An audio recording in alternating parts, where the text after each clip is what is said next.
Alright people, Mike Saladin here again. Welcome to another video.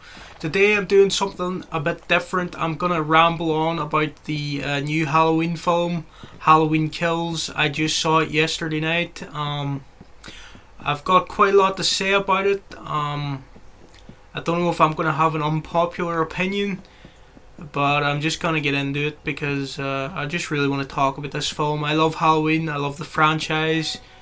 Michael Myers, probably my favourite slasher villain of all time. And there's a lot of talk about this movie right now. It's pretty divisive.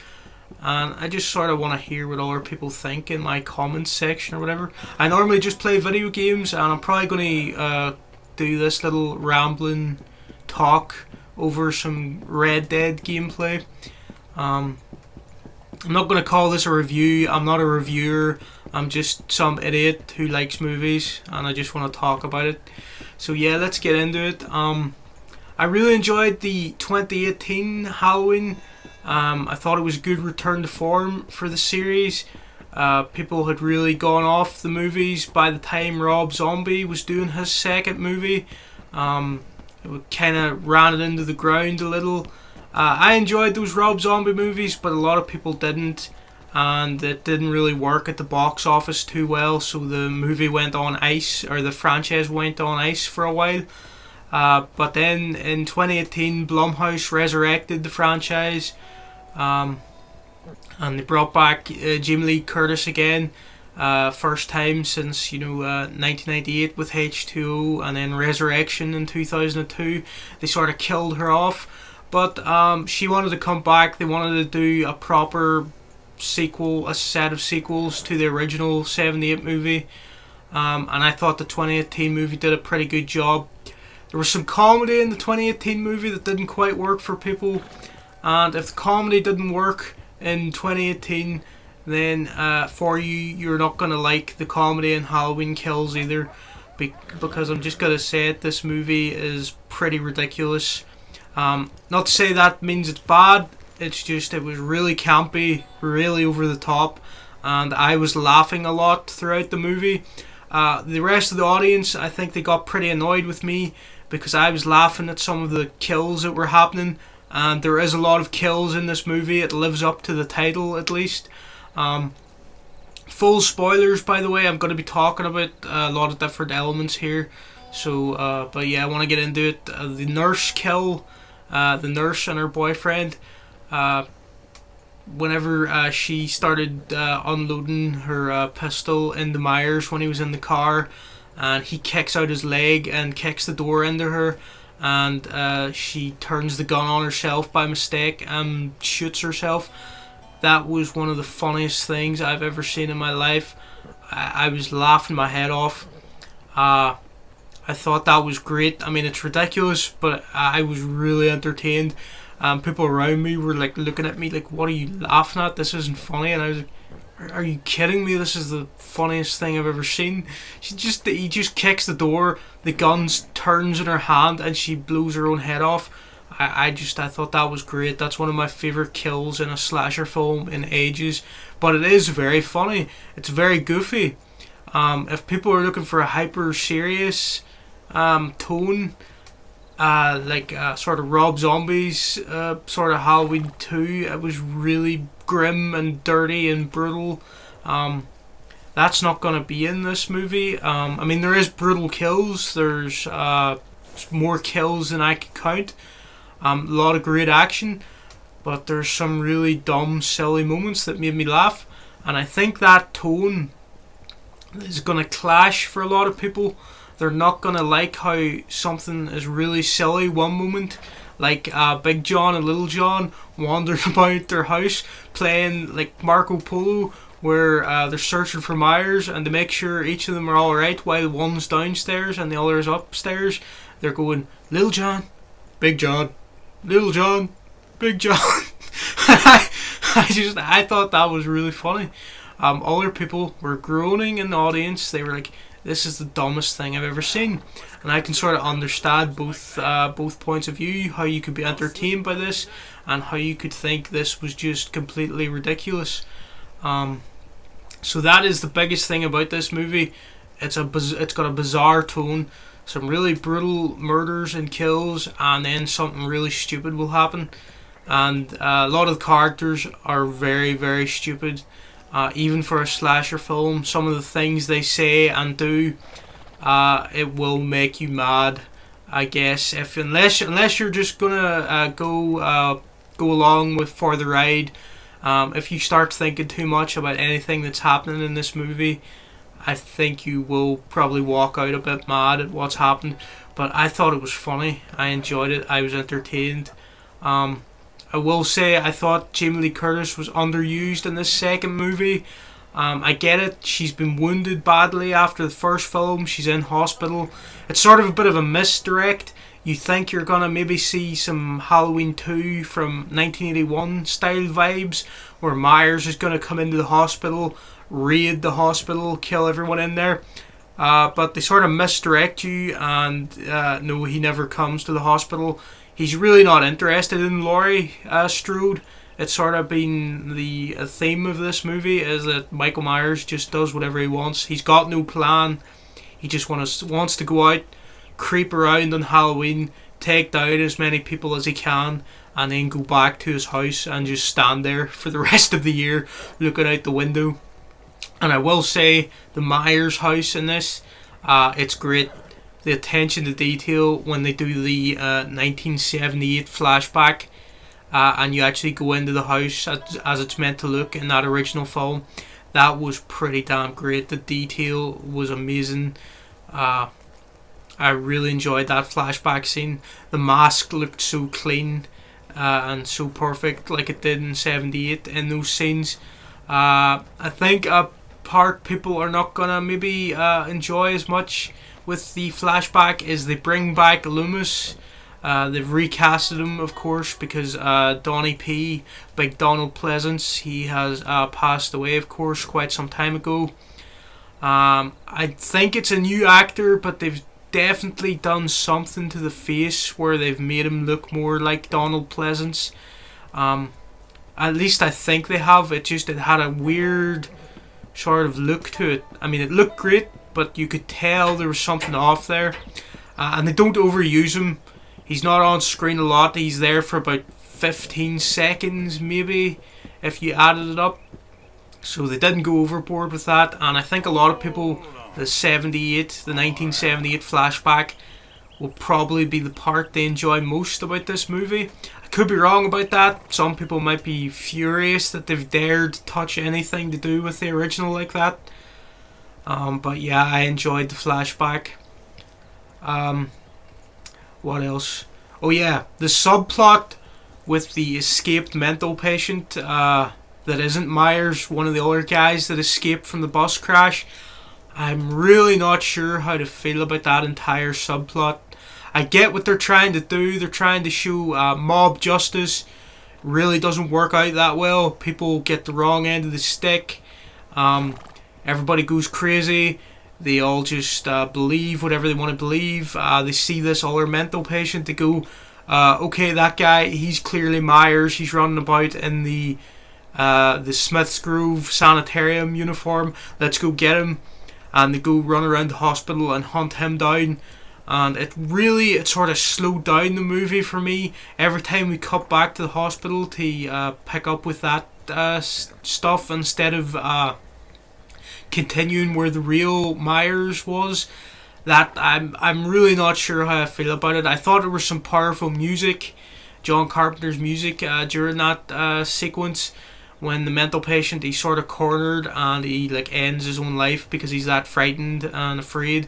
But it just, again, that it's a big tonal clash for what's going on here. You've really silly, stupid stuff happening outside the hospital. People getting into these ridiculous scrapes with Myers. Again, Big John, Little John running about their house.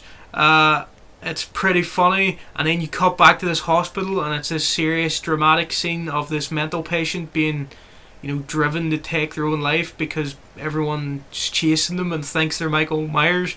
I mean, I get the point of what they were doing. It's pretty clear. It's a commentary on mob justice. But did it really need to be here? Couldn't we just keep following Myers around? Because every time Michael Myers is on screen, I think the film is great. Um, they kind of make him into like a WWE supervillain at points. Like in the very beginning, where he steps out of the burning Laurie's burning house, and he's got that giant axe or whatever he has, and he's the way he's shot with the fire in the background reflecting off the masks of the firefighters. He just looks like the ultimate badass. And that stuff really got my heart going, with the music coming in, and there's like 15 firefighters around him, and he just takes them all out immediately. And it's like, this is great, but it's also highly ridiculous. It's just Michael Myers killing like 10 people in one scene. Again, it probably is the most kills of any slasher film I've seen. I didn't count them. I tried to, but I actually ran out of kills. I stopped counting because I couldn't keep up with it, I meant to say. Like 10 people in one scene, and you don't really know how many people he's killing, because the way some stuff's edited. Like the very ending, a lot of people really hate the ending because of how it's cut and how it's set up. Myers, really the mob that's been chasing him. There's about 20 people in that mob, 20, 30. And it implies that he takes them all down, but the way it's cut, you don't see every last person being taken down. But he gets up again at the end when he's been beaten down by that mob, and like it's implied that he takes everyone out. And then huge spoilers if you haven't already been aware that I've been spoiling this whole thing. He comes back again, finds Karen in his old house. She's in the bedroom looking out the window, and he just pops up again and takes her down. And Laurie still off in the hospital. Again, she's kind of underused, but it's really implied, okay, Halloween ends, it's going to be Laurie and Michael again, and she's going to sort of get revenge for Karen. Or they could go really dark and Myers will take out Laurie and maybe even Allison.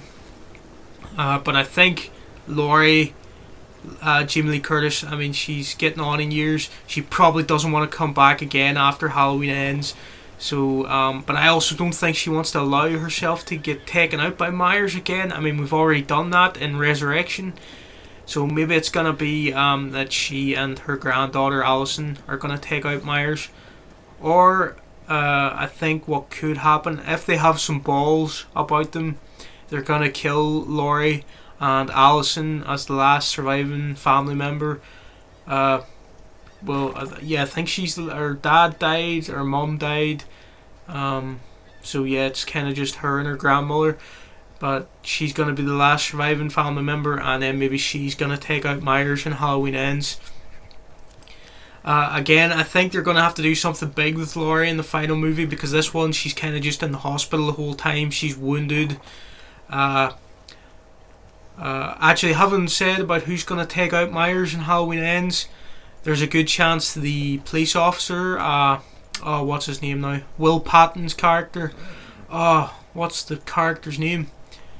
Officer. Oh, you know who I'm talking about anyway. He was in the hospital with Laurie. In the flashback, it's revealed that he could have let Loomis shoot Myers in the back of the head when they had him on the ground. But for some reason, he was like, no, we're not doing this. And he grabbed the gun away from Loomis, and he's sort of the reason why Myers is still alive. And he feels responsible for what's going on in the 2018 Halloween night. So it could be that he's going to be the one that has to take out Myers. Maybe they'll do something crazy like both Laurie and Allison getting taken down, and then it's up to the old sheriff to sort of step in and redeem himself for letting Myers live the last time. So in all, I enjoyed this movie, but there is quite a lot wrong with it, and I can understand why there's so many angry people out there. I've seen everything from this is the only good one since the original to this is worse than Resurrection or Rob Zombie's films, and people do not like Resurrection or Rob Zombie's movies. So it's I like all of them pretty much. Not the same level, but I enjoy all of this franchise. Apart from Part 5, that's where I draw a line. Just the mask in that one and the entire tone of Part 5, it just sends me to sleep. But Resurrection I can enjoy as a comedy. It's so ridiculous. Busta Rhymes doing kung fu on Michael Myers. Nothing that ridiculous happens in Halloween Kills. Like Busta Rhymes doesn't show up again and does some kung fu on him, but there is a lot of silly moments and stuff that made me laugh. Again, for my favorite kill, I think it is the nurse trying to shoot him, and then he kicks the door, knocks the gun knocks the gun around in her hand, and she just blows her own head off. I mean, I'm just still laughing at that. And also, I really like Big John and Little John. A lot of people are getting mad about that they dared to put two gay characters in the movie. That's silly. Why would you care about that? I think those two were funny, very memorable.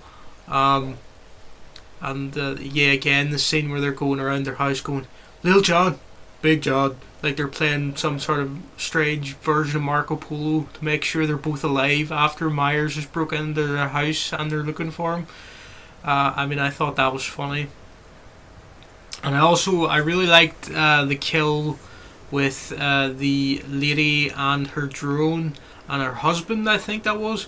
She's in her house just messing about with this drone, and Myers shows up, takes them both out, and he takes the lighting fixture from the kitchen ceiling, smashes it and just sticks it in her neck, and then while she's bleeding out on the ground, the husband, he just goes over to the kitchen drawer, starts using all these different knives on him, pinning him to the table. And the way Myers moves in that scene, getting a knife, stabbing him, getting another knife, stabbing him, there was something about the way he moved there that was really creepy, and it looked like this child sort of playing with a new toy, if I can put it that way, where he had all these knives and just this body and he was just stabbing it over and over again. But it could have been he was testing out how much strength he has left after his fight with Laurie, because he does have fingers missing on his good hand, his right hand, is it? And I think he was trying to test out how well he can still stab people, or he was just playing around with the knives. That was a creepy scene. I really enjoyed that. Also, something I've not really talked about is the legacy characters that show up. The nurse, not the black nurse who gets killed, but the original nurse from '78, Dr. Loomis was with in the car. Marion Chambers, is that her name? And then you've got Tommy and Lindsay Wallace and Lonnie Elam from the original. They all show up. They're sort of all in a group of friends now. They meet up every Halloween and get drunk, it looks like, and sort of celebrate being alive. And Tommy is really responsible for getting this mob together that accidentally kills the other mental patient. Again, I'm not sure how well they used these legacy characters. I liked what they did with Lindsay. I liked where she filled up that bag with bricks that were laying around and just starts beating Myers around the face. I actually enjoyed that. That was, I mean, she has no other weapons. What's she gonna do? She thinks quick. Here's a pile of rocks and some bricks, and I've got this bag I've just found because the kids left it there, and I'm just gonna beat him around the face a bit. She did better than some of the others who just got taken out so quickly. And she actually survived. She ran away and survived, and we got one of our better stalking scenes, I thought, where she was hiding from Myers out there in the park. That was a pretty tense scene, good atmosphere. And she's really the only one that survives. Tommy and everyone else, they get taken out. And Tommy, he really was to blame for a lot of the nonsense that went on in this film with the mob. I'm not really sure I liked his character in this. I actually preferred Lonnie, which is kind of crazy because Lonnie was the bully in the original '78 film. But I liked how he acted, and he stopped being a little scumbag, and he'd grown up a lot. And yeah, I actually liked his character a lot. His son is dating Allison. I forget the son's name. What is it? It's Cameron. He comes back as well. I forgot to mention. Obviously, people really hate Cameron because he sort of was looking like he was going to cheat on Allison there. He kissed that other girl at the school dance in the first one. But there's really not time for that drama to unfold, so when he meets up with Allison again, they sort of just get over it pretty quickly and team up again. I think he did somewhat redeem himself. I mean, he went in there with Allison, he didn't run away. I thought he was going to be a bit of a coward or something, just from how he acted in the first one, but no, he went in there and he died. He died like his old man. So yeah, and he went out in a pretty brutal way. He was really punished by Myers. He got his head stuck in between the railings of the stairs there, or whatever. He got a pretty brutal death. Just smashed all over the place, and then got his neck snapped. Allison didn't really have a lot to do in this movie either. She was at the hospital quite a lot with Laurie. But yeah, I was glad she was involved in the final sort of showdown with Myers at his house. She had the shotgun. She didn't do too much damage with it, aside from one pumpkin she found in a wardrobe or whatever. But yeah, in the end, it's Karen who shows up, and she unmasks Michael, which is always very weird when he gets the mask off for too long. But they didn't really show his face that much. They sort of kept him in the shadows, cut around his face. I like that. And she lures Michael out into the open. He comes to get his mask, and then the lynch mob sort of show up. But again, as I said earlier, they do some serious damage to him. Shoot him, stab him, batter him. But he just gets up again. I mean, he's Michael Myers. He's always going to get up again. And then he comes and gets Karen after she thinks it's all over, and it sets us up for Halloween Ends, which I am very interested in seeing what they do here. I do think Halloween Kills was a bit of a filler in between movie, where Laurie doesn't do much, Allison didn't do much. They sort of kept them off at the hospital, while Tommy and his gang of legacy characters, they run around the town. Thinking they're going to take out Myers, because if they all stick together, it's going to be easier. But he just slaughters them all anyway. And again, I think the body count must be like over 30, well over 30 if you count up everyone who dies. And again, at the end, there looked like there was 30 people there at the very end, battering Myers, and he has to have killed all of them if he goes back to find Karen after. So there's about maybe 15-20 other kills before that. And then there's the 10 firefighters or so. Maybe there was 10. I don't know. There seemed like there was a lot of them. And if you add all that together, plus the lynch mob at the end, you must have killed like 50 people. I'm going to have to go look up that Dead Meat channel that covers this kind of stuff, how many kills there are in each horror movie, and see what they're saying. But I think it is the most kills I've ever seen in a slasher film. And at the end of the day, if that's all you wanted was to see Myers kill a load of people, I mean, I think you got that. But if you're more of a hardcore Halloween fan, you might be pretty upset right now at some of the ridiculous stuff that happened here. I'm not that upset with anything. I sort of just found it funny anytime something stupid happened. But I also thought that the gore and the kills and just the way Myers acted in this one, he was a lot more brutal than before. I don't know, I enjoyed it. I'd probably give it like a 7.5 out of 10. I think Halloween 2018 was a slicker, better paced, better dialogue, but it wasn't as gory or as brutal as this one. I'd probably give the 2018 film an 8 out of 10, just because it was that bit more well structured and competent, and Halloween Kills is kind of messier, so I am giving it a bit of a lower score at 7.5, but that still means I really enjoyed it. So yeah, that's most of my thoughts. Again, this wasn't really a review, it was just me sort of rambling about the movie. Just wanted to do this, get my thoughts out there. And I really want to see what other people think in the comments. Let me know, did you enjoy this movie, or did you think it was like the worst one they've made so far? I could never say that, because people have a lot of nostalgia for those 80s films, but Halloween 5, I mean, I'm sorry, but it is so dull. It puts me to sleep every time, Halloween 5. And the mask in Halloween 5, terrible, terrible mask. The mask in 2018 and Halloween Kills alone is better.